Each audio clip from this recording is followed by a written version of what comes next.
পশ্চিম বর্ধমান জেলার বিজেপির পক্ষ থেকে আসানসোল রূপনারায়ণপুরে বিকশিত ভারত অভিযান যাত্রা সভায় উপস্থিত ছিলেন কেন্দ্রীয় পঞ্চায়েত মন্ত্রী কপিল মোরেশ্বর পাটিল, বিধায়ক অগ্নিমিত্রা পাল, বিজেপির জেলা সভাপতি বাপ্পা চ্যাটার্জি ও বিধায়ক অজয় পোদ্দার সহ বিজেপি নেতৃত্বরা। এদিন সভা শেষে সাংবাদিকদের মুখোমুখি হয়ে কেন্দ্রীয় পঞ্চায়েত মন্ত্রী কপিল মোরেশ্বর পাটিল বলেন, 100 দিনের কাজ নিয়ে দিল্লিতে গিয়ে সংশ্লিষ্ট মন্ত্রকের সঙ্গে কথা বলেছে। মন্ত্রক থেকে তার তদন্ত কমিটি এসেছিল, তদন্ত করে তারা রিপোর্টও জমা দিয়েছে। যদি কোনো দুর্নীতি না হয়ে থাকে তাহলে মন্ত্রক সিদ্ধান্ত নেবে। পশ্চিমবঙ্গে ঘটে যাওয়া সন্দেশখালীর ঘটনা প্রসঙ্গে মন্ত্রী কপিল মোরেশ্বর পাটিল বলেন, এনডিএ জোট হওয়ার পর থেকে অভিযোগ করা হচ্ছে সংবিধান সমস্যায় রয়েছে। মোদিজি ক্ষমতায় আসার পরে সব থেকে বেশি সংবিধানকে গুরুত্ব দিয়েছেন। পশ্চিমবঙ্গে আধা সামরিক বাহিনীর উপর হামলা, এটা কি সংবিধানের বিরোধী নয় বলেই প্রশ্ন ছুড়েছেন তিনি।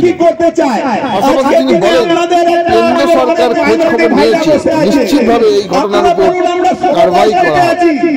এই মঞ্চে বক্তব্য রাখতে গিয়ে আসানসোল দক্ষিণের বিধায়ক অগ্নিমিত্রা পাল বলেন, ভেতরে আছে আর কত কাকু কাকিমারা তাদেরও ভেতরে পাঠানো হবে। এদিন মন্ত্রী কপিল মোরেশ্বর পাটিল হাত ধরে সংখ্যালঘু পরিবার যোগদান করেন। সব সময় তারিখ দেখতে পাওয়া যায়। ব্লক থেকে একজন বিজেপিতে যোগ দেন, তারা বাইরের কয়েকটি পরিবারকে নিয়ে এসে এখানে যোগ করিয়েছে। তারাও লোকসভা ভোটের পর আবার তৃণমূল কংগ্রেসের যোগ দেবে, কারণ বিজেপি কোনো সংগঠন নেই এখানে। আমরা শুনে নেব কে কি বললেন। খবর ব্যুরো রিपोर्ट। मुझे लगता है 12वां प्रोग्राम है। आज मैं यहाँ पे अटेंड कर रहा हूँ। पिछले 11 प्रोग्राम में मैंने देखा जिनको लाभ नहीं मिला, वो आयुष्मान भारत योजना का कार्ड हो, उज्ज्वला योजना का गैस हो, गरीब कल्याण योजना का अनाज हो, सारी योजना का लाभ उन तक पहुंचाने के लिए उनके घर। एक दिन मोदी जी ने कहा था कि मैं प्रधानमंत्री के रूप में काम नहीं करूंगा, मैं देश में प्रधान सेवक बन के काम करूंगा। कितनी बड़ी बात है। एक प्रधानमंत्री कहता है कि मैं देश की सेवा करूंगा, और दूसरी बात उन्होंने कही कि मेरी सरकार जो है वो गरीबों के प्रति समर्पित रहेगी। 2014 से लेकर आज तक जितनी भी योजना लाई, सारी योजना गरीबों के लिए लाई और गरीबों तक पहुंचाने का काम किया। लेकिन जब ये बात मोदी जी के ध्यान में आई कि अभी भी हमारे सारे लाभार्थी जो है उनको लाभ नहीं मिला है, कुछ हमारे गरीब भाई बहन हैं वो केंद्र सरकार के योजनाओं से वंचित है, तो उन तक हमारी विकसित भारत यात्रा यानी मोदी की गारंटी की गाड़ी पहुंचानी चाहिए। इसलिए मोदी जी ने ये यात्रा का संकल्प किया और यात्रा शुरू की। मुझे बताने में खुशी है कि जहां जहां पर भी मैं जाता हूं तो मोदी जी की गारंटी की यात्रा का ढोल बजा के जनता स्वागत करती है। गांव में अपने ले जाके नाचते हुए लोग उसका स्वागत करते हैं। इसका मतलब ऐसा है कि जिनको लाभ मिला है वो तो खुश है, लेकिन जिनको लाभ नहीं मिला है वो उनको लाभ देने के लिए उनके घर तक मोदी की गारंटी पहुंच रही है, इसलिए लोग खुश हैं। हमारे यहाँ पे एक कहावत है कि जब हमें प्यास लगती है तो हम कुएं के पास जाते हैं।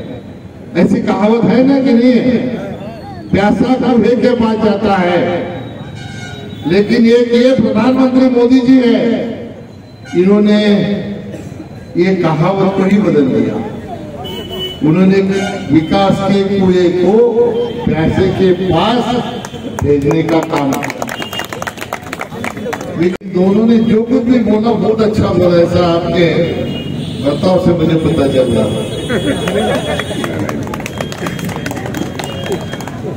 एक तो बापा है, गणपति बापा। गणपति बापा तो विघ्नहर्ता होता है, और दूसरे का नाम है अग्नि। तो अग्नि तो जलाने वाला काम नहीं करेगी ना, तो कार्यकर्ता को अग्नि के जैसा इस आने वाले 2024 के चुनाव में जैसे अग्नि भड़कती है, वैसे अपने भाषण से लोकशाही के पद्धति से हमारे कार्यकर्ता को अग्नि के जैसे करने का काम अग्निमित्रा ने किया है।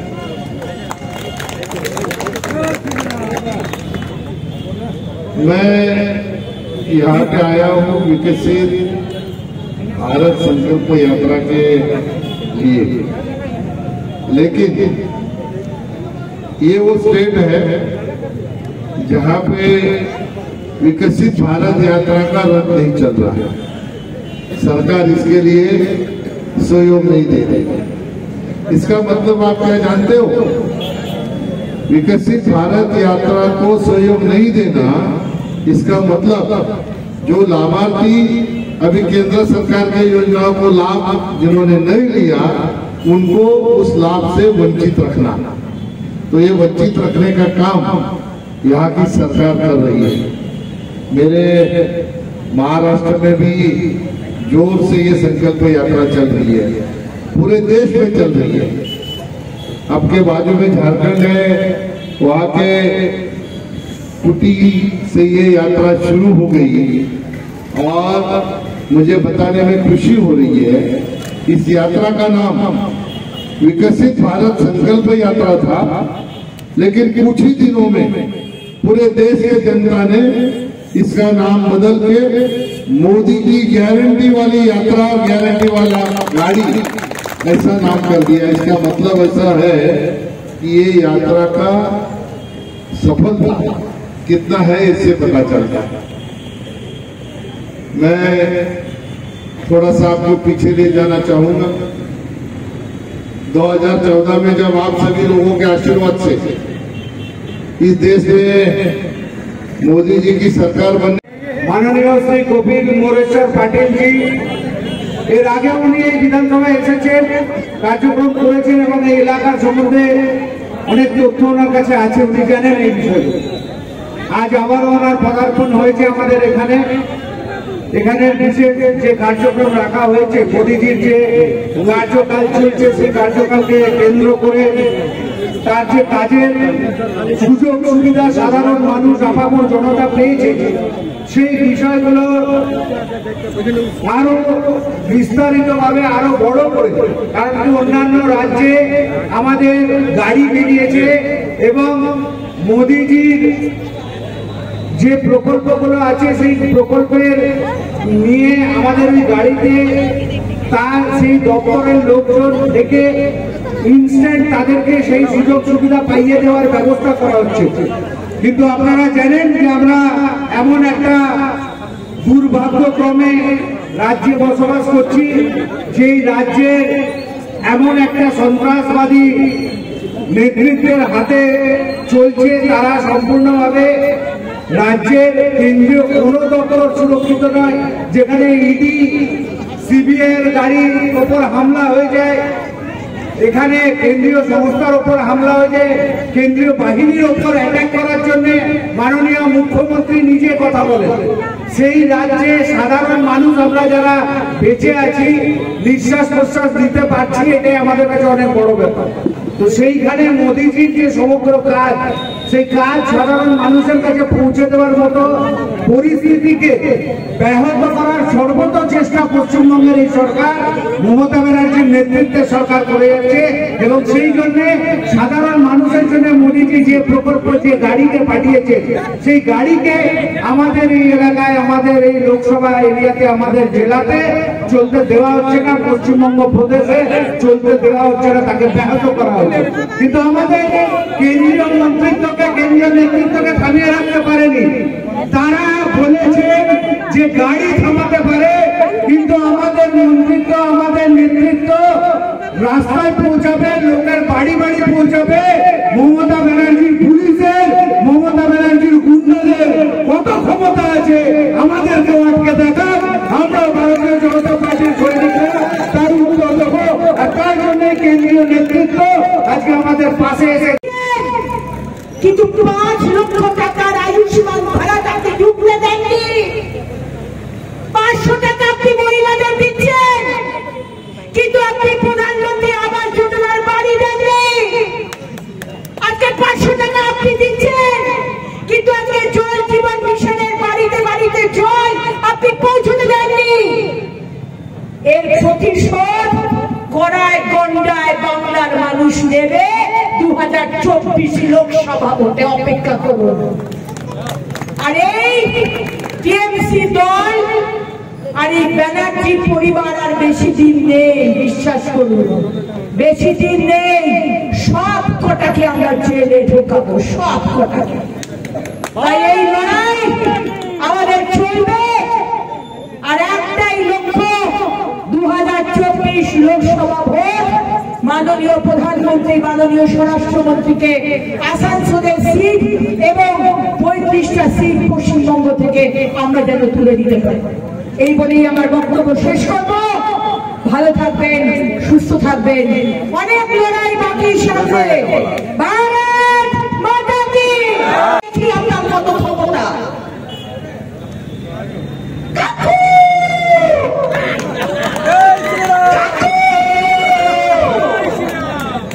কাকুকে ঢুকিয়ে দিয়েছি তো, ভেতরে ঢুকিয়ে দেওয়া হয়েছে তো। কত কাকু আর কত কাকিমা আর কত পিসে মশাই আর কত পিসিমা আগামী দিনে ভেতরে ঢুকাবো। অপেক্ষা করুন। আজকে পশ্চিমবঙ্গে সারা ভারতবর্ষ দেখছে what Bengal thinks today, India thinks tomorrow. আজকের পশ্চিমবঙ্গ যেখানে ইডি অফিসিয়ালসরা আজকে বসিরহাটে ঢোকার সময় তাদের মাথা ফাটিয়ে দেওয়া হয়, আর সেখানকার গুন্ডা শেখ শাহজাহান তিনি বলছেন বদলা চাই, বদলা। বসিরহাটে কোন বিজেপি যদি পতাকা টাঙায় তার ছাল চামড়া তুলে দেওয়া হবে। আরে কে রে তুই, কে রে তুই শেখ শাহজাহান? অপেক্ষা কর, অপেক্ষা কর, তোর শেষ খুব শীঘ্রই হতে চলেছে, খুব শীঘ্রই হতে চলেছে। আরে কত বড় বড় হনুকে দেখলাম আমরা, তাই তো? কর্পোরেশন ইলেকশনের সময় আসানসোলে আমাদের ওই বাঘকে পাঠিয়েছিল, দিদিমণির বাঘ, কোলের ভাই, বীরভূমের বাঘ অনুব্রত মন্ডল। ছুটো ছুটো হয় বিহার জেলে পাঠিয়ে দিয়েছি। আজকে জ্যোতিপ্রিয়, আজকে পার্থ চ্যাটার্জি আর কতজন আরো জেলে যাবে, অপেক্ষা করুন। কিন্তু আমাদের পাখির চোখ 35টা সিট আমরা কথা দিয়েছি মাননীয় গৃহমন্ত্রী মাননীয় প্রধানমন্ত্রীর হাতে তুলে দেবো পশ্চিমবঙ্গ থেকে। 35টা সিটের মধ্যে আসানসোল পড়ে কি পড়ে না, পড়ে কি পড়ে না? আসানসোল সিট আমাদের পাখির চোখ। এবং মাননীয় প্রধানমন্ত্রী এই 9-9.5 বছরে আমাদের কেন্দ্র সরকার সংকল্প যাত্রা, আজকে যাত্রাটিকে সভা করা হয়েছে জানেন? কারণ এই মুখ্যমন্ত্রী মমতা বন্দ্যোপাধ্যায় সারা ভারতবর্ষে মোদির গ্যারান্টি ভ্যান এসছে, কিন্তু পশ্চিমবঙ্গে মোদির গ্যারান্টি ভ্যান ঢুকতে দেওয়া হয়নি। ঢোকার পরে কুচবিহারে আলিপুরদুয়ারে ওই ভ্যানকে ভাঙা হয়েছে, মাননীয় প্রধানমন্ত্রীর ছবিতে কালি ছেটানো হয়েছে। এটা সম্ভব একমাত্র পশ্চিমবঙ্গে।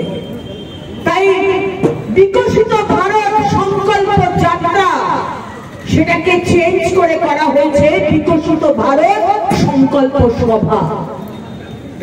কিন্তু আমাদেরকে ভয় দেখিয়ে মুখ্যমন্ত্রী আমাদেরকে দমাতে পারবেন না।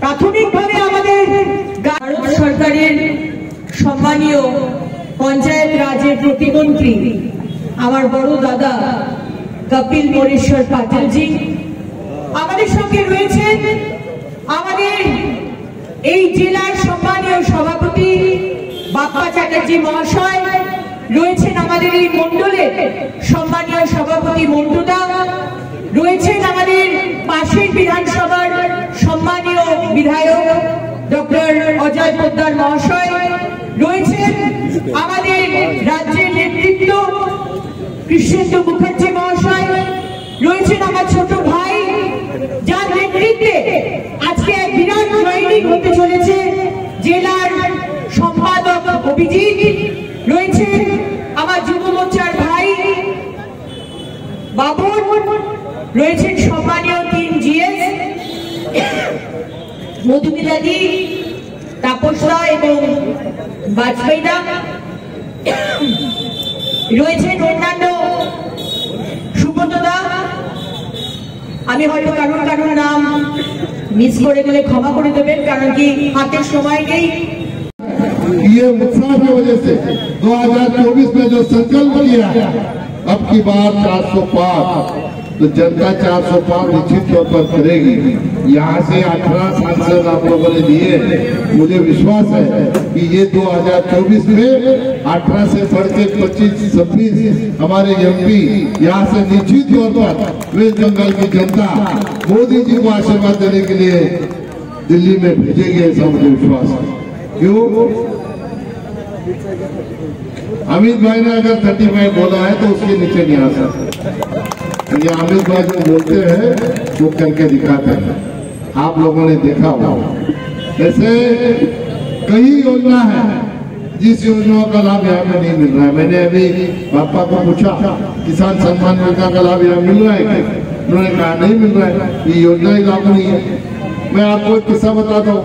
मेरे क्षेत्र में हमारे ये ट्राइबल की एक बहन है, उसको मैंने पूछा कि ये योजना जब आई उसके पहले आपके अकाउंट में कुछ पैसे थे?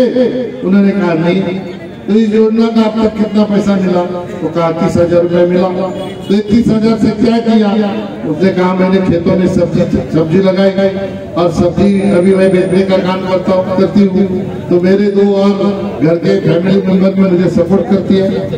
मैंने उसको कहा कि अभी ये सब्जी लगाने का काम करने के बाद तुम्हारे अकाउंट में कितना पैसा भी जमा हुआ है? तो वो थोड़ी शर्मा गई, डर गई। मैंने कहा दीदी बताओ, मैं नहीं मांगूंगा आपसे, मुझे जानकारी के लिए चाहिए ताकि मैं मोदी जी को बताऊं कि आपका जो किसान सम्मान योजना का पैसा आ रहा है वो पैसे से हमारे दीदी ने क्या किया है, कैसे सफल हो गई है, ये मैं बताऊंगा। फिर उसने मुझे कहा कि मेरे अकाउंट में आज 1 लाख रुपया है।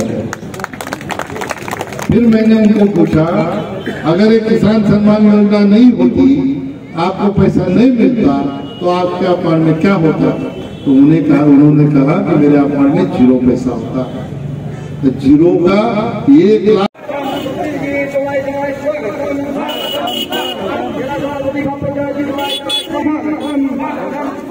कपिल मोरेश्वर जी पंचायत राज मंत्री कपिल मोरेश्वर जी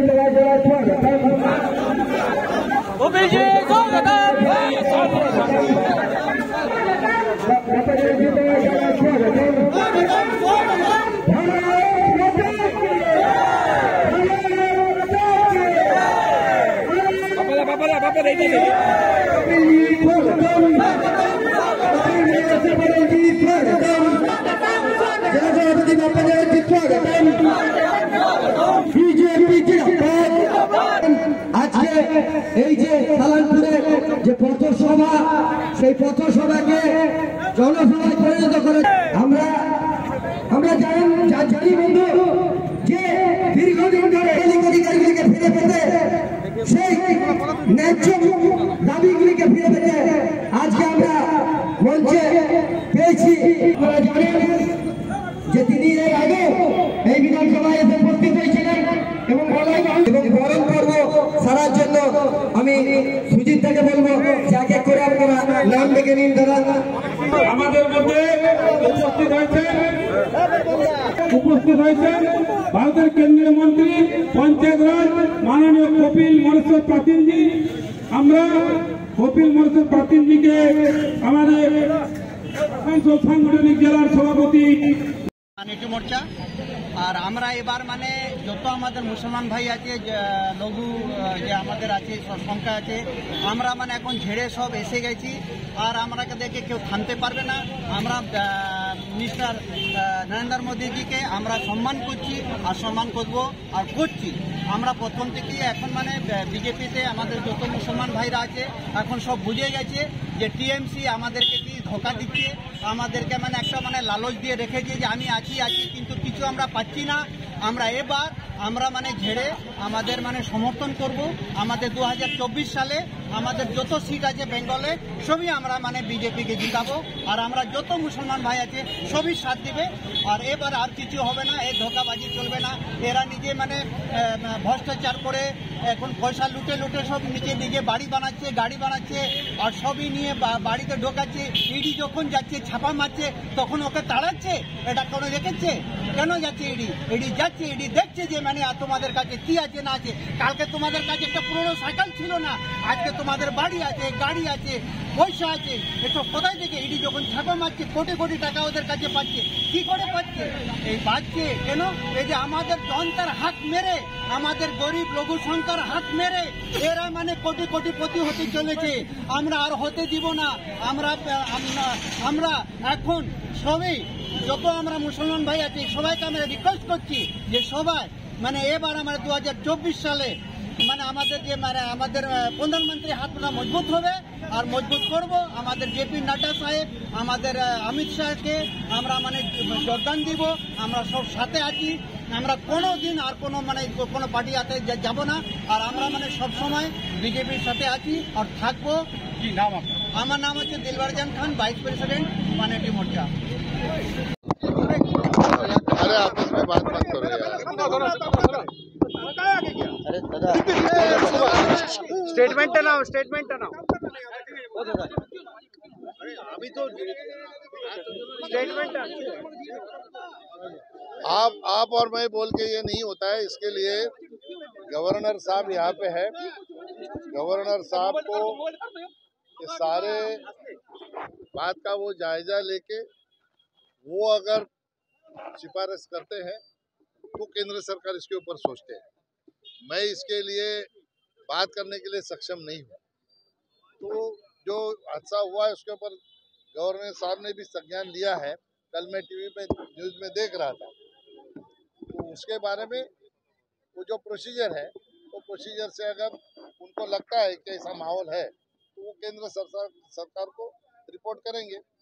100 दिन का पैसा नहीं मिल रहा है, राज्य सरकार बोल रही है। अरे ये तो मैं 2 साल से यार यही सवाल आपसे पूछ रहा हूँ, आप पूछ रहे हो, मैं जवाब दे रहा हूँ। इसका थोड़ा सा आप लोगों को भी आकलन करने की आवश्यकता है। 100 दिन का पैसा क्यों नहीं मिल रहा है? ये हम लोगों ने टीम भेजी थी, उन्होंने इंक्वायरी करी। इंक्वायरी करने के बाद कुछ पॉइंट निकाले, उन पॉइंट का खुलासा मांगा है स्टेट गवर्नमेंट से। वो आने के बाद हमारे मंत्रालय के माध्यम से उसके ऊपर सोचा जाएगा। इन लोगों ने यहाँ पे आंदोलन भी किया था, हमारे मंत्रालय में भी आके बैठे थे, हमारे मंत्री ने सारी बातों का संज्ञान लिया है। तो जब ये परिस्थिति बनेगी कि माहौल अच्छा है, यहाँ पे भ्रष्टाचार नहीं हो रहा है 100 दिन में, तो उसके ऊपर सोल्यूशन आएगा।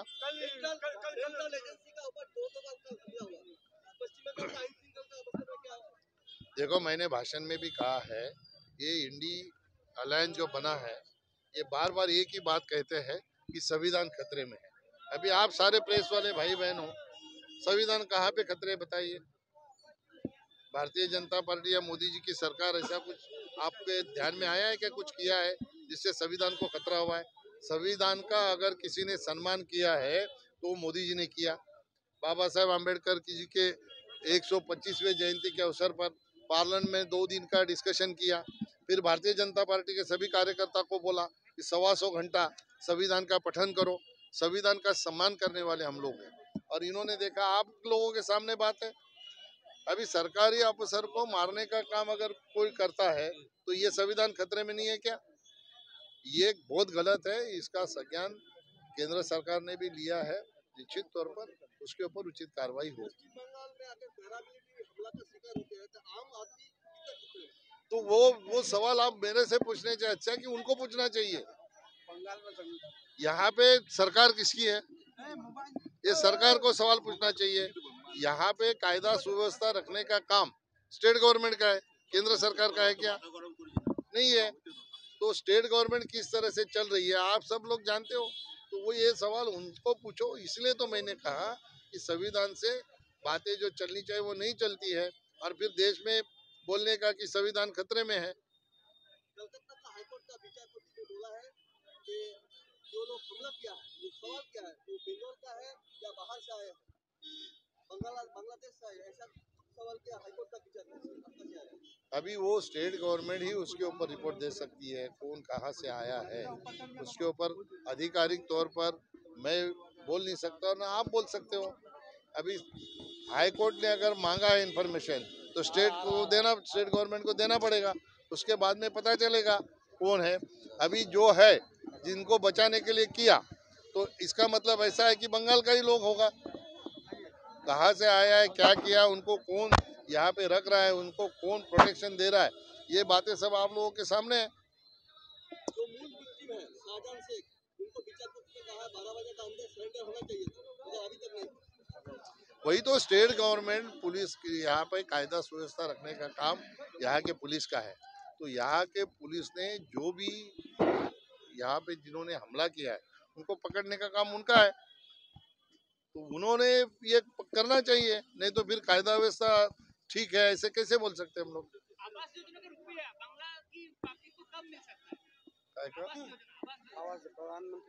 प्रधानमंत्री आवास योजना आपने देखा होगा, मैंने भी कई जगह पे विजिट किया, उसका नाम ही चेंज करके बांग्ला आवास योजना कर दिया। ऐसा कभी होता है क्या? प्रधानमंत्री आवास योजना जो नाम है उसका, वो तो किसी के नाम से नहीं है। जो काम सही तरह से चला है उसका पैसा केंद्र सरकार कभी भी रोकती नहीं है। जिसमें गड़बड़ी हुई है ऐसा पता चलता है तभी जाके उसके ऊपर रोक लगती है। एक पूछो, एक ये जो मॉडल है, अरे आप ही सब सवाल पूछ रहे हो, बाकी इतने सारे सीए लागू होगा, सीए लागू हो क्या नहीं? देखो ऐसा है, वो इसका प्रोसीजर होता है, वो अभी यहाँ पे मैं नहीं बता सकता लागू होगा नहीं होगा। उसके लिए प्रधानमंत्री जी, गृह मंत्री जी ये उचित निर्णय करेंगे। अभी इतना तो बोला है उसके ऊपर। शंकर अड्डा कल तो गिरफ्तार हुआ, इसके बारे में क्या? हाँ, कल जो शंकर अड्डा जो तृणमूल का गिरफ्तार हुआ उसका बारे में अभी उसको गिरफ्तार हुआ तो कुछ किया है इसलिए तो गिरफ्तार हुआ। इसके बारे में मैं क्या बोलूं? चोरों का पार्टी है तो चोर तो गिरफ्तार होगा ही ना। जो कुछ चोरी करेगा तो गिरफ्तार होगा, कोई झगड़ा करेगा गिरफ्तार होगा। चलो धन्यवाद।